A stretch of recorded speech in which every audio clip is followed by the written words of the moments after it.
Hello, welcome to another in our occasional series of Classical Top 5 special editions.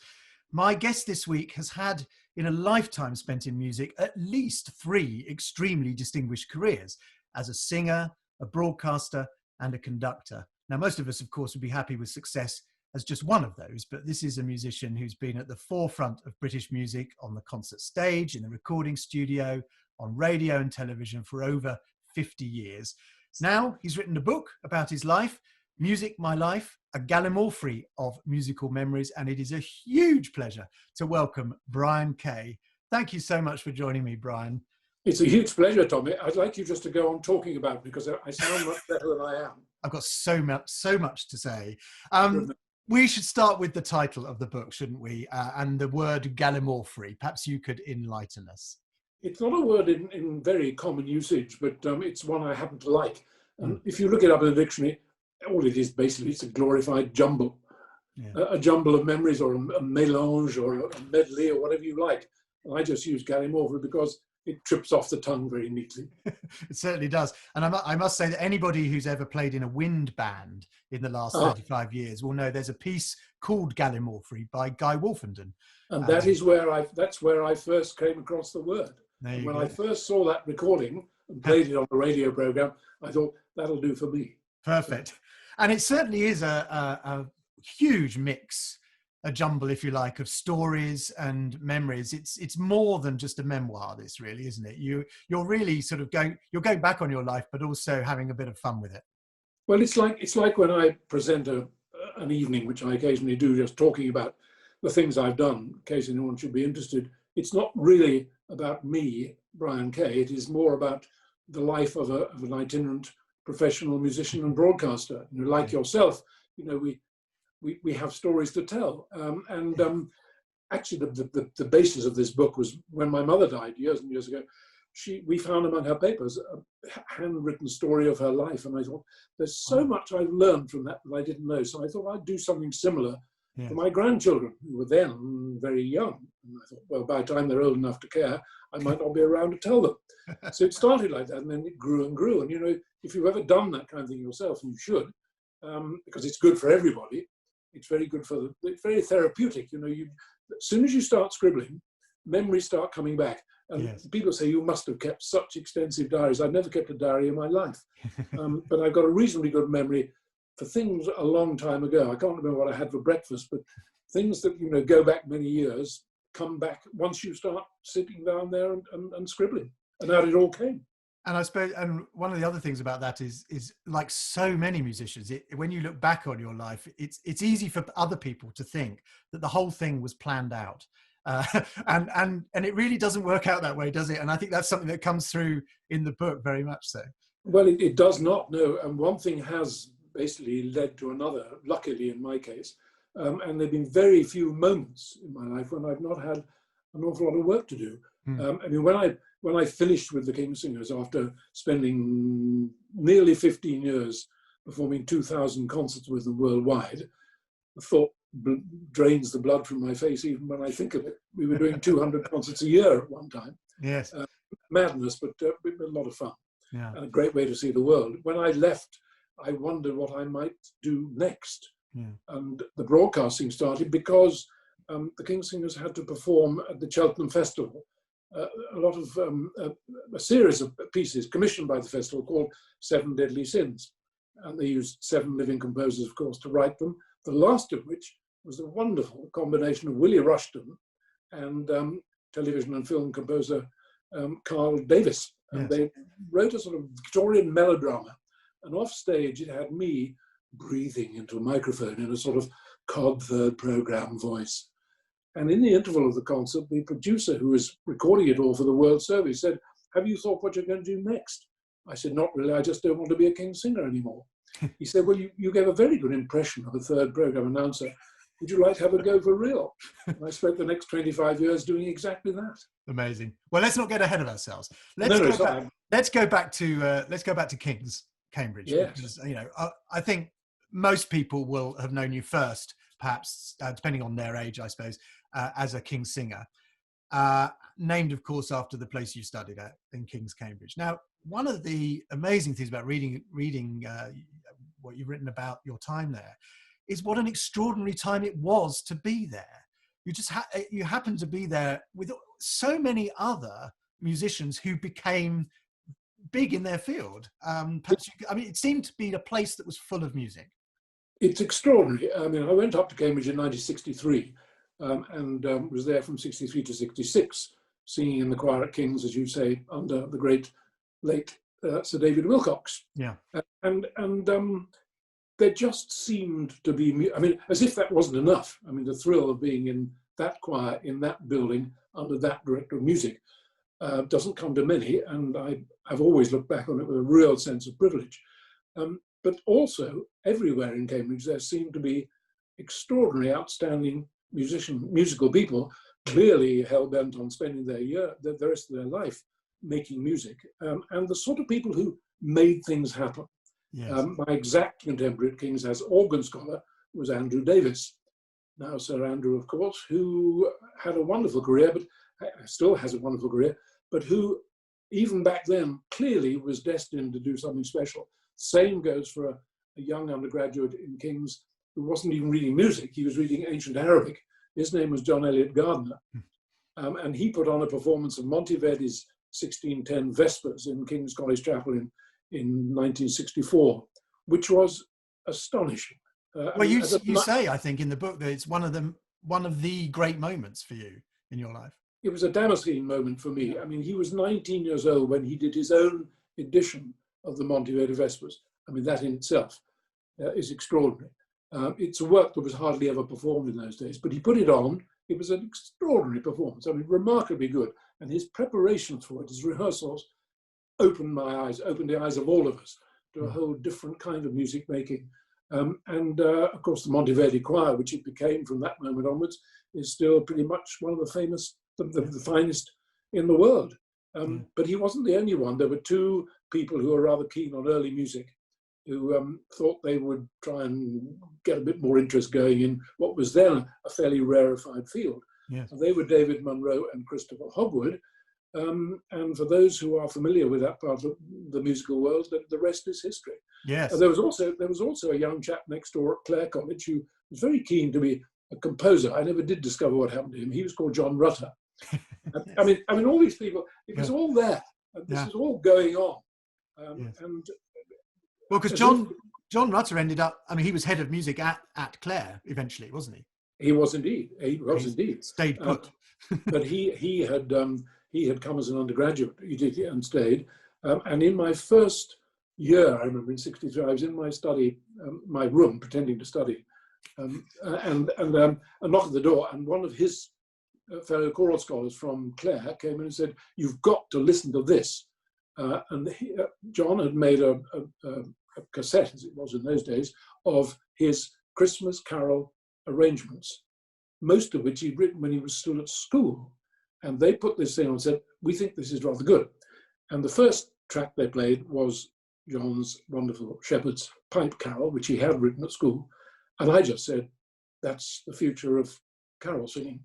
Yeah. No, it's just extraordinary. And he went to show David Wilcox heard about it and said, "Come and see me and bring me some of your work."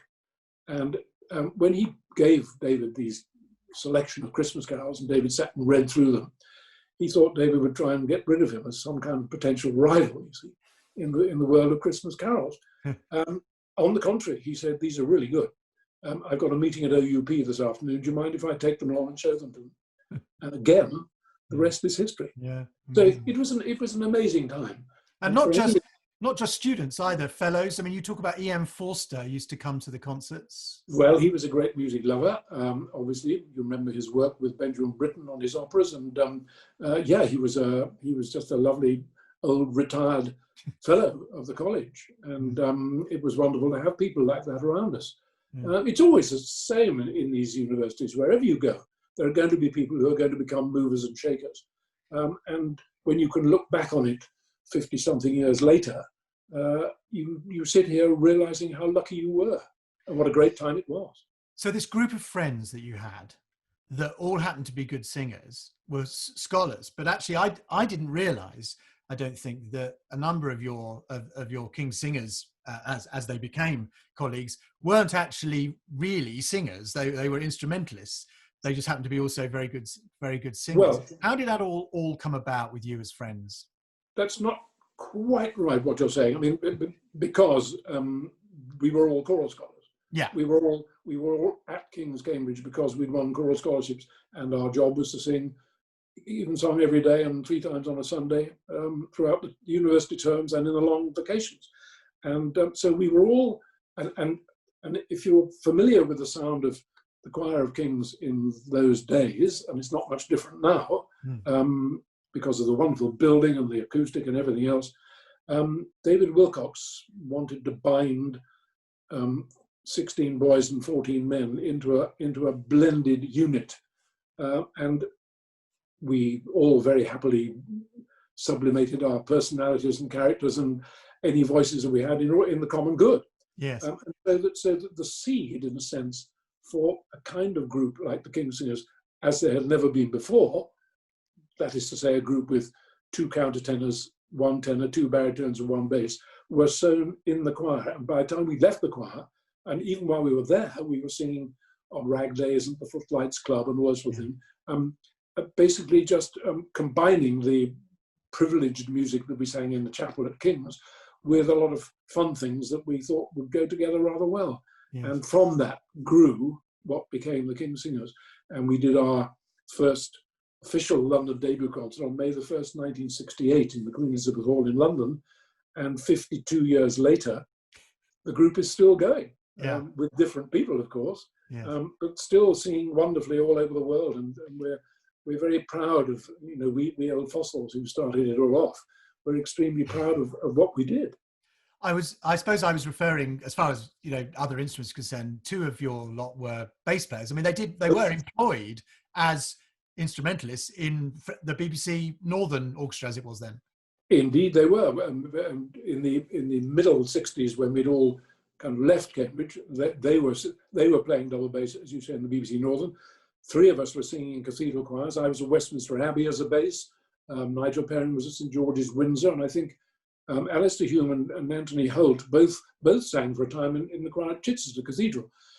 But in 1972, we were offered a 3-month tour of Australia and New Zealand, and you can't leave your job for 3 months and come back and find that it's still there. So we thought, well, we'll give it a shot. We'll just see what happens, have a bit of fun, maybe sing for a couple of years, and then get a real job.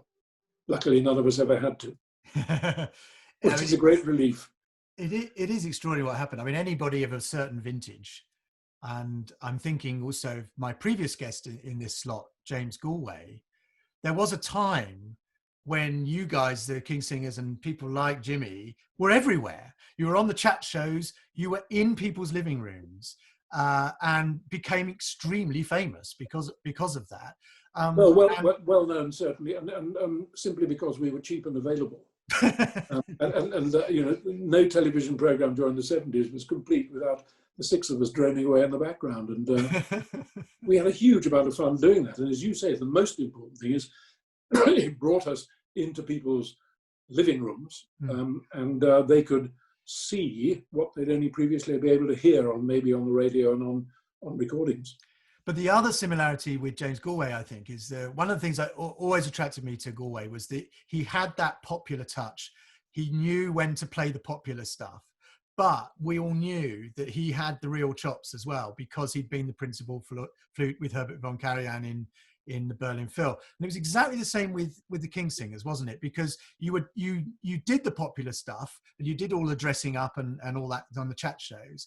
But I mean, and you list them in your book. Some of the commissions that you did, people, Penderecki, Berio, Ligeti, John Taverner, you were doing proper serious music too. Very much so. And whenever we did concerts, the program would begin quite often in the 16th century or even earlier with church music or with madrigals, and then gradually we work our way through the Romantic period, Victorian songs, part songs, and then we would go to modern music which had been commissioned for us from these great composers you listed there. It wasn't always a lot of fun. I mean, some of those pieces, I look back with some horror on the piece that Penderecki, the Polish composer, wrote for us. He turned up with it. It was commissioned by the Edinburgh Festival, and he turned up with it 4 days before the live broadcast, first performance. Wow. And we spent the first day trying to work out which way up the music was supposed to go. It was a tough deal to get that knocked into shape in 4 days. But he came over and worked on it with us, and I suppose we must have survived. But no, they were very important. And then at the end of each program, we would start doing some of the silly things that people had seen us doing on television, which in many cases is actually what they came to the concerts for. Right. But the point we were trying to make is that a group like ours could cover all fields. There need be no barriers in music, in the same way that you can play a Haydn trumpet concerto or you can be Louis Armstrong. You know, if you've got your instrument, and we created an instrument and a specific sound, and actually the specific sound is what composers really wanted to write for, because it was something new and different. Yes. It's been wonderful to have so much music actually written for the group, and it goes on to this day. Yes, I mean, but it's that mix, isn't it? It can be in classical music a slightly dangerous mix of entertainment, and then also, by the way, we do the serious stuff. And one can often be, in a way, derogatory to the other in the eyes of critics and others, can't it? Well, you get into the vexed area of crossover, as they call it, and you know, there are so many serious singers who've tried singing songs from the shows and things, and more often than not, it simply doesn't work. People should stick to what they're good at. We'd like to think we spread our expertise across the whole field. And if we felt that something wasn't working, of course, we dropped it. But the most important thing about that group, from my point of view, was simply being part of such a tightly knit ensemble. And I asked Jimmy Galway on one occasion what it was like to be principal flute in Herbert von Karajan's Berlin Philharmonic. He said, it's like being in a part in a Rolls-Royce engine. Yeah. And you know, that's the kind of thing that you get out of it. Yeah. I have no regrets about the wonderful times that I had with the group. One of my favorite things is on YouTube, is you with the King Singers in America on a TV special, I think, performing Darrell Runswick's absolutely perfect arrangement of the Barber of Seville overture, in which a lot of sound effects are required. But one of the things I love about it, I mean, not only because Darrell does that impossible thing of making music funny, which is really hard to do, but also you look like you're having an absolute ball. And this is the point where you've probably done, you know, over 1,000 concerts by this point. You knew what you were doing, but you particularly, Brian, I mean, I know everyone, you know, you're putting on a show, but I don't know, I see you having a great time with it. We were. You know, once you've done 2,000 concerts, it wears a little bit thin, which is why I left the group. But on that particular occasion, which is, as you say, still on YouTube, that was the big moment for the King Singers when they broke America, because we've been flogging around America, doing 5 concerts a week, 6 weeks running, self-driving around the States, getting, as they say, nowhere fast. Yeah. And suddenly there was this invitation to appear with the Boston Pops Orchestra in Symphony Hall in Boston, televised nationwide. Now that doesn't come around very often, and it was a wonderful moment for us. And it was also the moment when John Star Wars Williams, the composer, had just taken over conducting the Boston Pops from Arthur Fiedler, the legendary conductor for so many years. And he was a scared man because he'd never heard of the King Singers. Nobody had in America at that stage, apart from the few people who'd come to our concerts that we'd done for so many years. And he was a little bit nervous that we might be a bit of a blot on his first televised program. And we went into his dressing room, his music room at Boston Symphony Hall, and he sat there looking pretty scared and said, "Sing to me." And it was a wonderful moment because we started singing, and it was like the sun came out. You know, the sweating stopped, his eyes lit up, and he thought, this is going to be all right. Yes. It was an unforgettable moment. So we were having a ball. I mean, to be in Symphony Hall in Boston with the Boston Pops, again, doesn't come to everybody. So, and that was completely transformed the King Singers' reputation in America, and now they're still huge over there. Yes. Oh, absolutely. Just as it should be. So our missionary work was not in vain.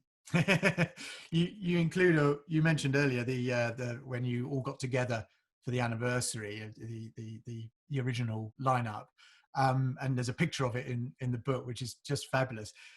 You said you're very proud of it, and one of the things that always fascinates me as we finish talking about King Singers is the King Singers are a bit like Trigger's broom in Only Fools and Horses. He talks about he's had this broom for 20 years, and it turns out he's had 15 different heads and 30 different handles, but it's the same broom. It feels Absolutely. A bit like with the King Singers. So, people leave and someone else comes in, but somehow, even though the voice is the most personal thing, it retains a sound, the King Singer sound. How is that even possible?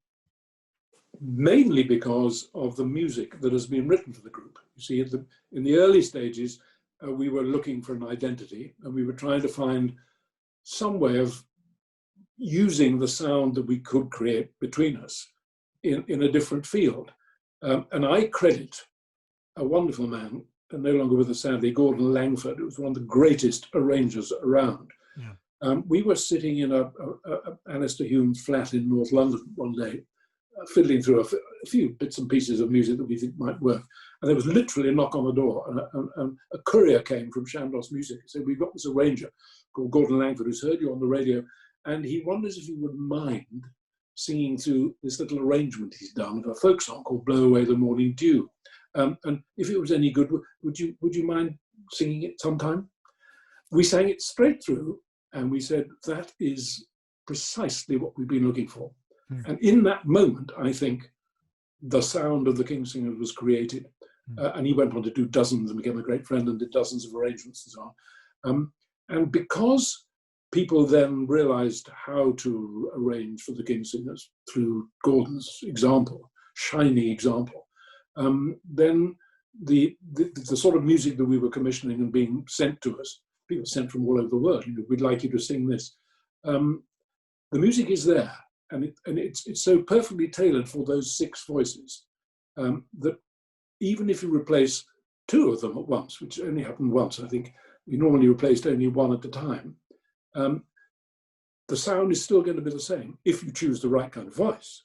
The King Singers have been lucky all the way through to have been able to choose the voice that fits extremely well, so that the overall blend and balance has never been disturbed. And that is how the sound remains the same. That's amazing. That's my theory anyway. I mean, it'd be easy to think that's all you did. You did all these concerts with the King Singers, very associated with them. But in the book, you describe all the sessions as well that you did, and all these other sort of freelance work, where not least you met your wife, of course, as also a singer. One of those, because you both had the habit of turning up at sessions early, I gather. Yes, it was bred into me by my father. Never be late. Yes. Yes, and it was just after I'd left the King Singers, and a young man called Simon Rattle had been asked to put together a thing called Summer South Bank Festival in London, and he came up with a typical Rattle wacky idea of putting together in a series of 6 concerts throughout the week all the 65 madrigals by John Wilby and the complete unaccompanied choral music of Francis Poulenc. Yes. I mean, nobody else could have come up with such a crazy idea. But we did it, and I turned up early for the first rehearsal, wondering who my colleagues were going to be, because I hadn't had to think about that, having been one of the same 6 for so many years. And one other singer turned up earlier, and I was introduced to Gillian Fisher, the soprano. And we had a bit of a chat, and we spent the rest of the week with the rest of the group doing a thing. And not many months later, we were married and remain very happily so to this day. So that's the power of music to bring together things that matter most in your life. Yes, I mean, I suppose you didn't really have that much time for, if you're touring with the King Singers. I mean, you do mention it slightly in the book, that it takes its toll, doesn't it? Being all around the world all of the time. It's very difficult. It's very difficult because, particularly at the time of life that we all were, because we all had young families, and it puts a huge strain on married life and life generally. But if you are grimly determined to make something of what you do, then you have to exercise a certain amount of selfishness, which is never a good thing. uh, Yeah. you hope it pays off, and you get it right in the end. And luckily, I was able to have a second shot. Life has been wonderful ever since. And it's now nearly 40 years ago. So there we are. Well, before we talk about going to the BBC, I want to take an intermission, because that's what you do in your books. You have little intermissions of anecdotes, which are really lovely. So little collections of anecdotes and memories. I really enjoyed those. I mean, there's some great classic stories in there. But one of them reminded me something I'd forgotten actually about you, which is your friendship with George Shearing. Indeed. Jazz pianist. I love that story you tell about that reaction he had to the interviewer who said, have you been blind your whole life? He said, not yet, which is a fantastic line. He was a very funny man, and he was a remarkable man. I mean, he was blind. He was no longer with us, of course. He was blind all his life. And to be able to play the piano like that, even if you could see, it's astonishing. But having never seen at all anything in his life, he was a source of complete wonder to me, how he could make such glorious sounds and have such an incredible musical brain. I mean, he was the 9th child of a coal delivery man in Battersea. Yeah. He used to say my father was a coal porter, not the coal porter. And as such, where did the music come from? Who knows? Yeah. Where did it come from for all of us? I said to John Rutter once, where do those tunes come from? He said, Brian, if I could tell you that, I'd be a rich man. Hang on. Yes, something like that. Isn't he actually the most performed British composer in the world? I think he is. As long as you don't tell Carl Jenkins that'll be fine. Well, yeah, but I mean, even John Rutter manages to get in more places than Carl. Absolutely, and I'm thrilled that the next in line, so to speak, who lives 5 minutes away from me, and I've known him since he was a little boy standing in front of me at King's, is Bob Gilcott, who's going down the same road. And these people write music that choirs want to sing and that audiences want to listen to. And that is the secret.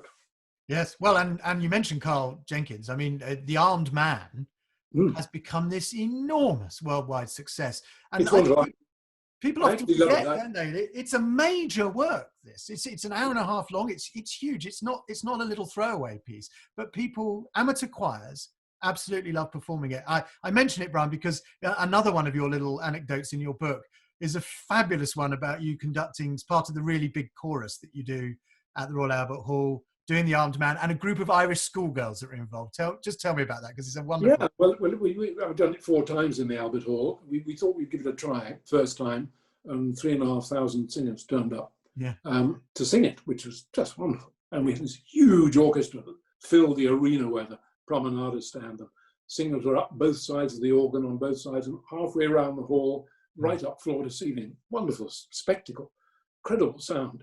And I'd been told that there were a little group of Irish schoolgirls, and they were right up on the top deck in little black frocks. And they were not only there, they'd learnt the whole piece by heart. It's an hour and a quarter, actually, unless you do it very slowly. They learned the whole thing by heart. After the performance, I came up the stage door, and they were all standing there in their little black frocks. And I said to them, you're the Irish girls, aren't you? I've heard about you. And they said, we are that too. And I said, it was wonderful having you there, singing the whole thing by heart. I said, you're the only people who watched the beat throughout. And they said, great, who are you? And so it's times like that when you wonder, whether anyone is ever watching. But, I was going to say, well, it certainly put you in your place anyway. It certainly did. But then at least they did say, oh, well, if you're the conductor, can we have a photograph taken with you? Oh, very nice. Yeah. But The Armed Man is a huge success. I've done it in extraordinary places. I conducted it in Dubrovnik, which was a city so recently wrecked by warfare. And I also conducted a performance in Krakow just the day after we'd all been to visit Auschwitz. And the power of that music is absolutely astonishing. The tunes are good too. Yeah. And he repeats them so many times that by the time you've heard the first performance, you know them inside out, which is another clever trick. Yeah, he gets it in right inside your head. It's a great trick. Yeah. Brilliant man, a lovely man too. All right, let's talk about the BBC then. I mean, you talked about how you got into it. Extraordinary bit of chance, that. Lovely. Let's talk about the programs that you did, because you actually did a huge range of stuff. I mean, those that are Radio 3 listeners will probably most associate you with Brian Kay's Sunday Morning, and then later Brian Kay's Light programme. But you did a huge range of stuff across all channels, really, didn't you? And on television. I was incredibly lucky. Again, I was probably too cheap and available, but I did, well, at Radio 2, I did a lot of programs. I regularly presented Friday night is Music Night, which Yes. has been going on since Coronation Year, Yeah. which I loved. And I also did on Radio 2 Melodies for You, which I'd always wanted to do ever since I'd listened to it as a child. I mean, I really remember going back that far and thinking, ooh, that would be fun. Yes. Just sit there with a lot of music talking about it. But then also Radio 4, I was lucky enough. I've been simply lucky enough to have succeeded Richard Baker, who people will remember with great fondness, that wonderful voice that he had, on so many programs, Friday Night's Music and Melodies for You, both of which he had presented. Also the New Year's Day concert from Vienna with the Vienna Philharmonic, which I presented for radio and television for 15 years. Richard had done it, I think, for even longer. So I was lucky to do that. And also when I started on Radio 4, he had a program called, well, it started out as Baker's Dozen. Yeah. And then it became These You Have Loved. And then it got slightly shorter. If it had gone any shorter, they were going to call it This You Have Loved. And then in the end, it turned into Music in Mind. And when he left that, I was asked to stand in and present the first quarter of programs as part of a team who would replace Richard. And I started doing the first quarter, and I'm afraid nobody else got a chance because I stayed with it for 7 years or longer, I think, 9 years, I think it was. And those sort of opportunities, I don't know whether they come by these days, but I was just lucky. I was in the right place at the right time. I loved reading that you, as you said, that you'd listen to Melodies for You and think, oh, I'd like to do that when you were younger, because I was exactly the same, and I used to interview members of my family on a little reel to reel and things, because people often said to me when I was doing broadcasting, they say, oh, did you ever imagine when you were a young boy that you would be presenting on Radio 3? And my answer to that was yes, I did. Yeah, I did imagine that. That's exactly that. That is officially the wrong answer, but yeah, you got the job anyway, so very good, you did it too. But how did you find it there? Because obviously this broadcasting, something I certainly found, is that it takes you away from the performing. And even if you're doing a bit of performing, presenting is a very different beast. You're bringing music to people, but in a very, very different way. And particularly in a radio studio when you're essentially the only person there. It largely, but yes, that very good point. It's a very lonely existence, particularly as I was doing by the end, which is literally self-operating and just sitting there and doing it, as you've done so many times. It is a lonely business, but the opportunity to sit and talk about music you love in the hope that somebody's listening and might be interested is just great. And when Nicholas Kenyon, the controller of Radio 3, first asked me to do Brian Kay's Sunday Morning, which was a 3.25-hour program live every Sunday morning, which is quite an ask when you're sitting there doing it all yourself, as you know. I said to him, what sort of music would you like? And he said, anything you like listening to that you would like other people to listen to on a Sunday morning. Yeah. And that's all one's Christmas is coming in one. Yes. Because I was able to literally sit in my big shed at the bottom of the garden with my vast collection of CDs and so on, and put programs together. And it beats working any day. I loved it. It was, and you are performing as well, of course. You say but it's different from being on a stage, but you're still performing. You still know that you're only as good as your last link. Yes. You've only got to play the wrong record so many times, and you're out on your ear, which of course happens to everybody in the end, and in the end happened to me. Yes, well, we'll talk about that. One of the other slots, you and I both benefited from the 4 o'clock slot that opened up at one point. You with the Light program, and I was on Stage and Screen, and that was a nice place to be for passions, I suppose, in the end. And you were able to take on that passion of light music and make it your own? That must have been a lot of fun to do. It was huge fun because Roger Bright, who was then the controller of Radio 3, who took off my Sunday morning program, said, I'm going to replace it with 2 programs for you. One is a light program and the other is a request program called Free for All, which of course had nothing to do with the music that I like because I was playing other people's choices. But the light music is something I'd always enjoyed, right back again to childhood. My father loved light music and had a reasonably large collection of records of light music. I just always liked it. I've always loved a good tune. And when I started doing the light program, I brought onto my first program 2 great light music practitioners, the composer, Ernest Tomlinson, and the Radio 2 producer, a very dear friend, Alan Owen. And I asked them straight on at the beginning of the program, okay, what is light music? Yes. And they said straight away, Ernest Tomlinson said straight away, I will quote from you the former head of light music on the BBC. And he said, light music is where the melody is more important than what you do with it. That's a really good line because, no counterpoint, no imitating, no clever developments and things. The melody is more important than what you do with it. And if you love tuneful music, which I do, probably more than anything, then that's where you want to be.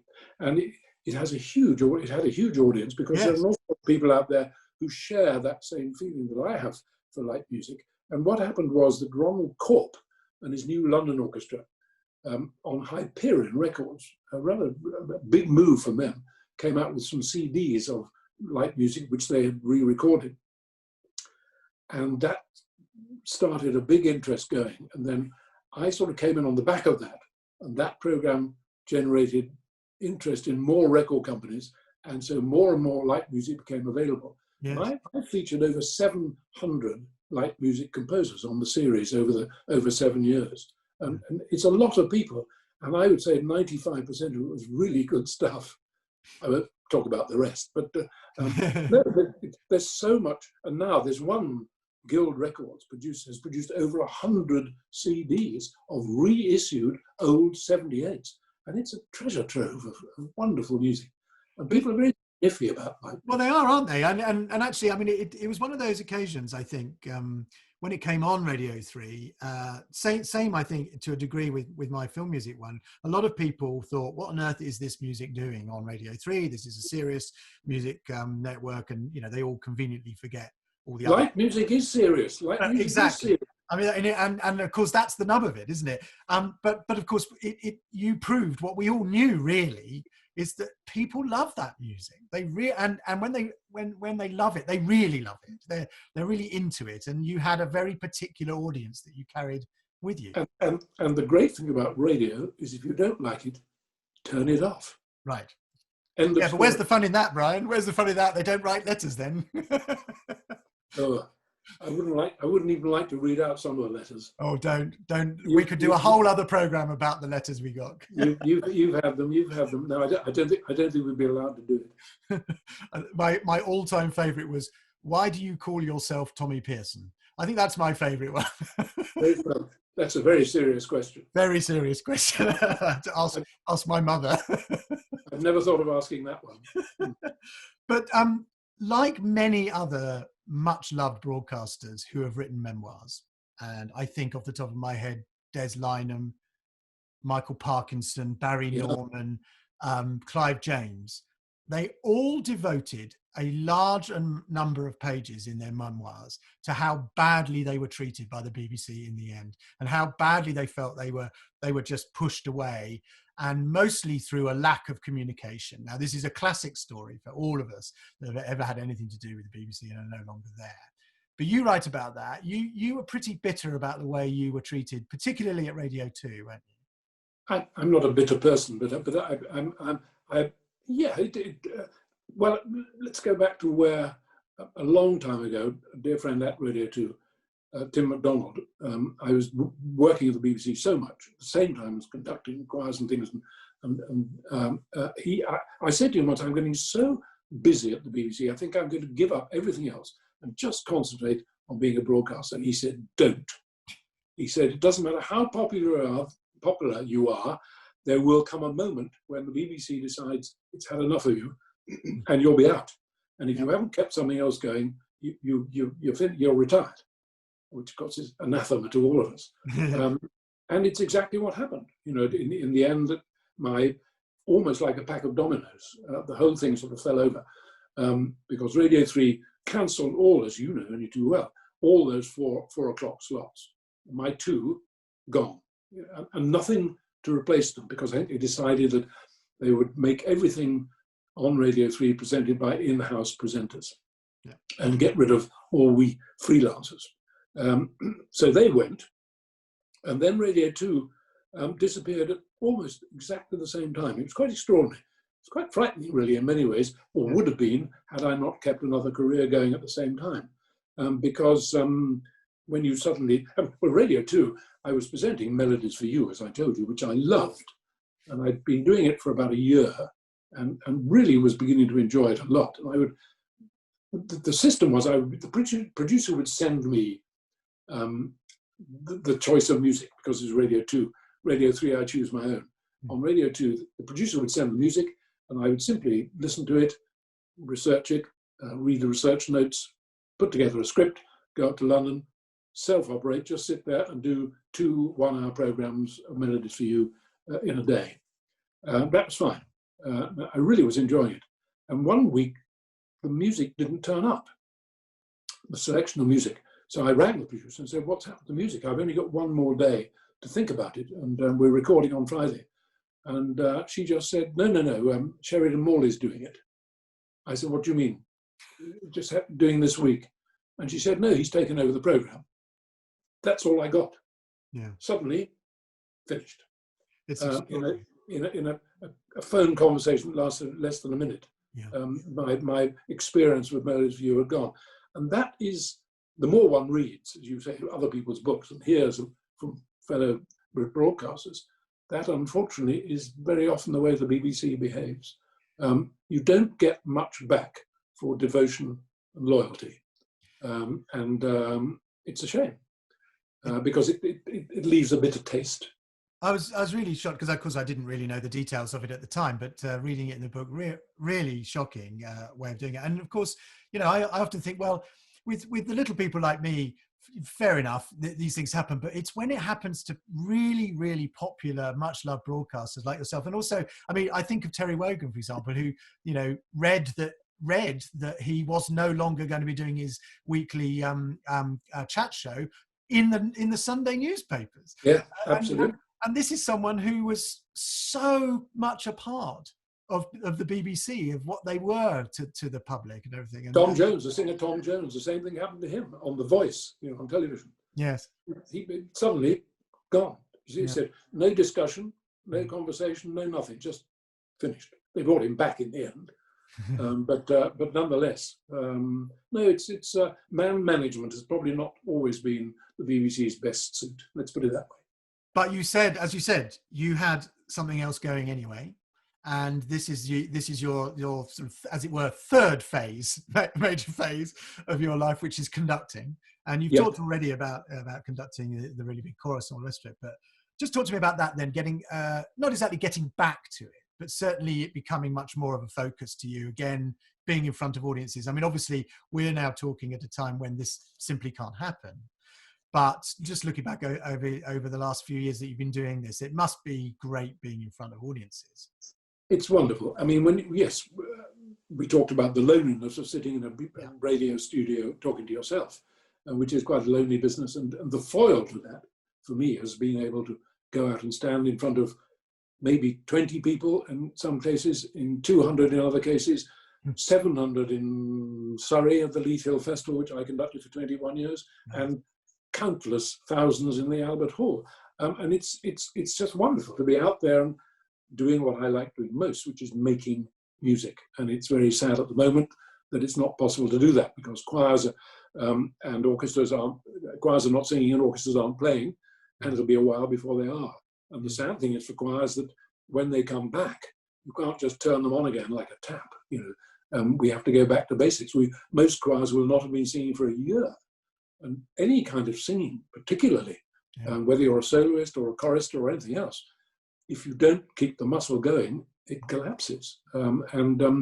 We'll all have to go back when we start again and get back to basics. And Well, I mean, that'll be very exciting. It's a very exciting challenge. I always feel I'm feeling really sorry for students at the moment. It's a really tough time for them in so many different ways. But can you imagine being at King's in the 60s and being told you can't sing anywhere?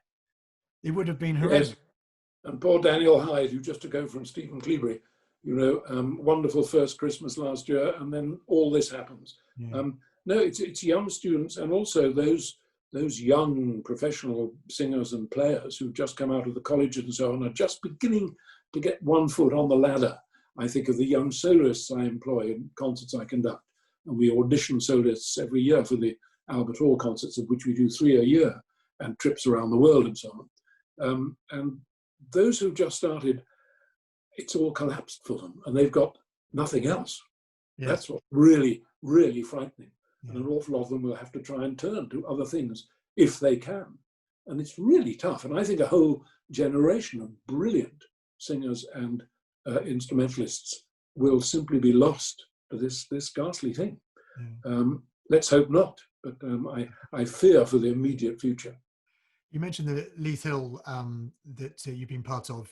Another one of your cracking anecdotes in the intermissions is when you did the St Matthew Passion, and you hadn't done some of the rehearsals because you've been in New Zealand. Tell me about that. Yes, well, I couldn't do the regular rehearsals there because it's in Surrey and I live in the Cotswolds in Oxfordshire, so it's too far to go up there sort of regularly and do rehearsals. And they were taken by a lovely man called Richard Stangrove, who was a very distinguished choral conductor in Surrey, and a very distinguished looking man with a little beard and so on, grey hair. And when we got to the end of the performance that he had prepared for me and I conducted, I naturally turned around to the gallery and gave him the opportunity to stand up and take a bow as chorus master.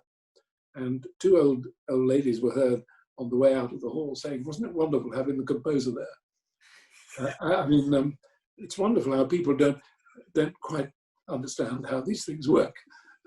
It's like the story, because Vaughan Williams founded that festival and conducted for 50 years. When a very famous film producer went to the BBC and said, "I'd like to do a programme about Vaughan Williams and his music." The Music and Arts Department of the BBC said to him, "This doesn't seem to fit into our plans for the moment, but if Mr. V. Williams is doing anything of interest in the near future, could you let us know so we can come and see the sort of thing he does?" By this time, Vaughan Williams had been dead for 50 years. So there you go. There's it all, isn't it? I think that's his book too. There's one other thing, one other little thing in your career I wanted to ask you about, because it's connected to one of my all-time favourite films. I can't help but ask you about Amadeus, Milos Forman's Amadeus, which you do mention in the book, because you're in it, of course, or at least your voice is in it. Yeah. Simon Callow's mouth moves, and your voice comes out of it. Just explain that. Well, it was very shortly after I left the King's. It was in 1983, I think, they were making the movie. And Neville Mariner, who was an old friend, just phoned me and said, "We're doing this film, and Simon Callow's playing the part of Schikaneder. He's got to sing the part of Papageno, the magic flute, and he's a wonderful actor, and he's got a great speaking voice and so on. But singing is not his best suit." And I said, "Well, it isn't mine either, but what do you want?" He said, "We'd like you to sing the part of Papageno, and he'll mind your voice." And I said, "Well, that's very kind of you. I just left the King's Singers. I'm not going to sing anymore. My singing career is behind me, so to speak. Wouldn't a young opera wannabe singer be better for him to have a go and have the chance and the publicity and all the rest of it?" He said, No. He said, "That's not the point." He said, "We wanted to sound like an actor trying to sing." Thanks, Nev. Anyway, I said to him, "Well, that's fine. But if I'm going to sing Papageno," and then he said, "Well, why doesn't Gilly, my wife Gillian Fisher, why doesn't she sing Papageno?" So we both sing on the movie soundtrack, which is great. And it's a great honour to have been part of what, I agree with you, It's a quite wonderful film. And when it came out, I remember H.C. Robbins Landon, that great Haydn and Mozart scholar, wrote a book straight away called 1791. And in the introduction, he said, I wrote this book, I had to write this book, because I believe that fact is always better than even the best kind of fiction. And that was a serious nod at Amadeus, which of course took liberties with the stories. It came out as a wonderful film. It was a wonderful play, Peter Schaffer's play. It was a wonderful play, and it made into a wonderful film. Well, so it's always one of my favourite moments, Brian, when that moment with Papageno and you think, oh, there's Brian. Yeah, well, quite. Other people have been quick to point out that the moment Gilly starts singing Papageno, he succumbs to his final fatal illness. Yes. Proving he was as much a critic as he was a composer. You started by telling us that you went about writing this book because you wanted something, obviously, for your grandchildren to read, and it's always a big journey, this, isn't it? I mean, this is a word that's overused now, of course, the journey, but it is a huge undertaking to start writing about your life, particularly, when it's a 50-year or so career and there's so much to talk about. Having finished it and having had it published and there it is for everyone else to read, what are your feelings? What are you left with looking back over your career? Because by any standard, it's been an extraordinary musical career. I don't think of it as extraordinary. I just think of it as having been extremely lucky in that when one door closed, another has opened, and I've been able to go on working at the thing I love most. I mean, I've been working at my hobby all my life, as you are in a sense. I mean, and we are unbelievably lucky to have the opportunity to do that. But when I sat down the other day and actually read the book through in book form, which is totally different from fiddling around on a word processor, you actually sit there in the same situation that anybody else sits in with a book in your hand, real book in your hand, and reading it through. I was just pleasantly surprised at how easy it was to read. And I mean, it's been beautifully produced, by the way. I think it's been beautifully designed. Yes, very nice. Very large print, The older you get, the larger the print becomes better. But I look back on it with a reasonable amount of pride and certainly a lot of happiness. I mean, it's not a miserable book. It's a book that's there to be enjoyed. And if it does, as I said right at the beginning, succeed in giving an idea of what life is like for a professional itinerant musician and broadcaster, then I will have succeeded. I don't really mind what people think about me. If they bought the book, they're probably interested in me anyway. And what they take from it is up to them, because if they don't like it, they're not going to tell me. It's not like being at the BBC where they tell you, as we said earlier, very often. And so I can only hope that people get something out of it, as indeed I have done myself. And as I look back, I just think, lucky me. In fact, I was originally going to call it Lucky Me, and I thought that was a bit presumptuous. And Music by Life isn't much better. But it says what it is. It tells it like it is. And let's all just remember, shall we, that while you were at King's, mooting the idea of putting together a male vocal group to the great teacher, David Wilcox, he said to you that it would never work. He said, it's a very good idea, but it'll never last. Yeah. And 52 years later, they're still at it. Fabulous. Well, Brian, I really enjoyed it. I mean, it's so full of great stories and a You're great. Very kind. So, and we should say maybe that it's available in all good bookshops, and it very much is online. Or you can alternatively you can write direct Google to Umbria Press, UMBRIA, Umbria Press, and they will send you copies. And I'd be thrilled if anybody thought of doing so. In fact, I'm delighted to say that in the first month or so, enough people have bought it that we're having to reprint it already. So hopefully it'll go on selling. It does make an easy Christmas present. It certainly does. Well, we'll put a link to it on the Classical Top 5 website and on Twitter and under this video on YouTube. Brian Kay, thank you so much for joining me. It's been such a pleasure to talk to you about this career. Thanks ever so much, and all best wishes for the next 50 years, shall we say? Well, thank you, Tommy, because you do this sort of thing so well, and it's been a real pleasure to to talk to you and to see you again. Oh, absolutely. It's lovely to see you again. Thank All you. power to your elbow. Bless your heart. Thank you, Brian. Bye. Bye.